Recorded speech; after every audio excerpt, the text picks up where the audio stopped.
Kaya gumama, palaging positive lang sa mga video na ginagawa. Hi Mama Tomo, so ito na nga yung last day namin dito sa Kanagawa Ken at ngayon ko lang na-i-upload. Kahit super late na, ay upload pa rin natin kasi sayang naman ang memories, di ba? Titingin daw siya ng mga train. Talaga kami dito sa rooftop ng parking. Naghanap pa kami ng parking para makita niya. Yung mga train. Sunod din yung tatay. Ito. Sentito rin tatay. Supportive. Green yung tubig ko. Dahil nga sobrang hilig na anak ko dito sa mga trains, ayan, dinala namin siya dito sa Yokohama Station para makita lang yung mga trains kahit hindi kami sasakay. Isa kasi ito sa mga pinakamalaking station. Oh, Shin Yokohama Ramen Museum. Dito kami magla-lunch. At isa sa magandang puntahan pag nandito kayo sa Yokohama ay itong Shin Yokohama Ramen Museum, lalo na kung mahilig kayo sa ramen kasi nandito yung mga history ng ramen. Pwede rin kayong gumawa ng inyong original instant ramen dito.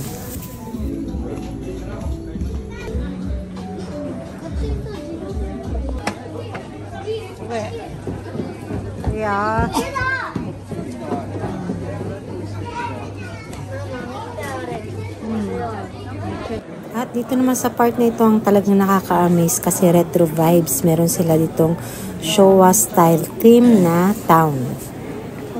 At yung maraming tao na yan, yung mga pinipilihan nilang mga shops para kumain. Dahil merong iba't ibang klase ng mga ramen, iba't ibang flavors, galing sa iba't ibang lugar yung pwede natin kainan dito. Yun nga lang ay magtsatsaga ka talagang pumila.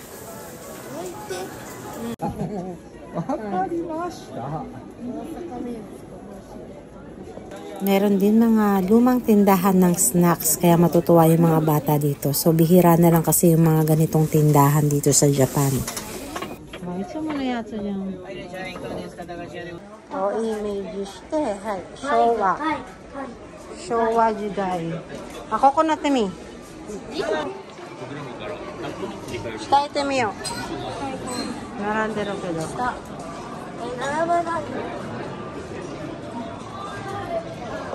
Para ka lang nasa set ng isang pelikula. Kochimete mama.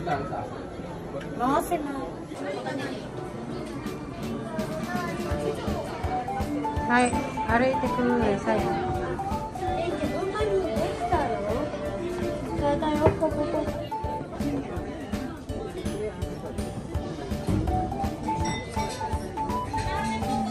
Koko de taberuんだよ。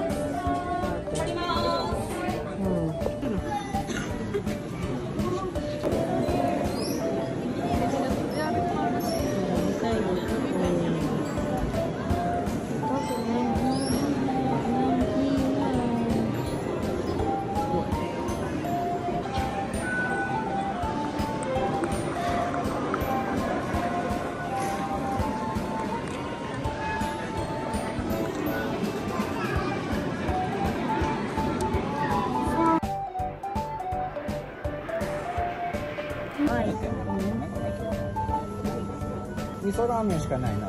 え、そうなの？味噌ラーメン。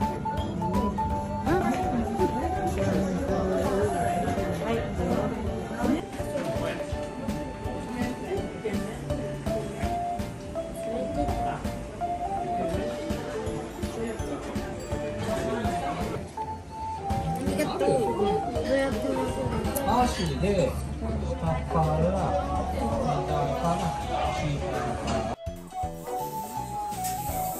これもらえる？やった。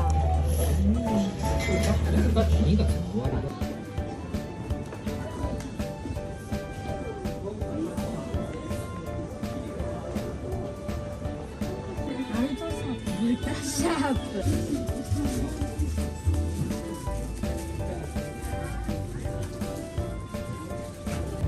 Ramen na yan. Ramen na siya.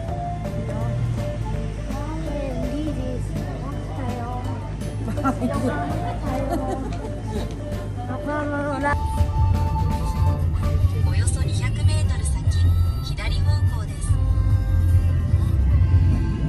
Dahil malapit na nga rin ito sa Yokohama, ay wag na nating palampasin yung pagkakataon na dumaan dito sa Kamakura kasi matagal na rin na gusto ko itong puntahan. So dito namin gagawin yung Hatsumode or yung first shrine visit of the year.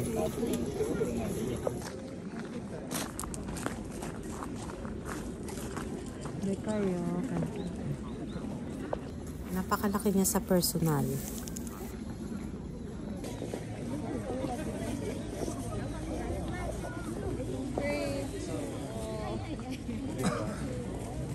Ako na sa akin toro.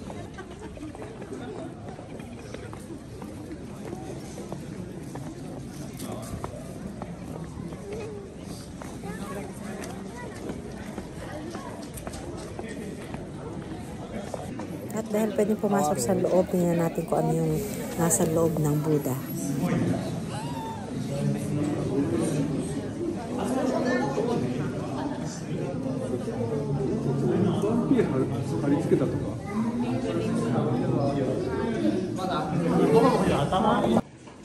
At dahil nagpasalamat nga tayo sa napakagandang taong 2024 at humihingi ulit tayo ng guidance para ngayong taong 2025.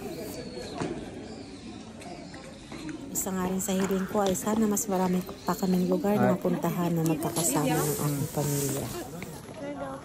Napakasarap sa pakiramdam kahit nakakapagod at kahit maghastos. Ito yung mga bagay na hindi namin makakalimutan. Kaya gumama, palaging positive lang sa mga video na ginagawa, sa kanyang cooking at baking. Palagi niyong panoorin, anumang pagsubok, lahat ay kinakaya. Yan ang ating Kego Mama, palaging positive ang dala. Manood ka lang sa Kego Mama, anumang pagsubok na dumaan, lahat ay kinaya at nalampasan. Yan ang ating Kego Mama, pangarap para sa pamilya, inspirasyon ang kanya.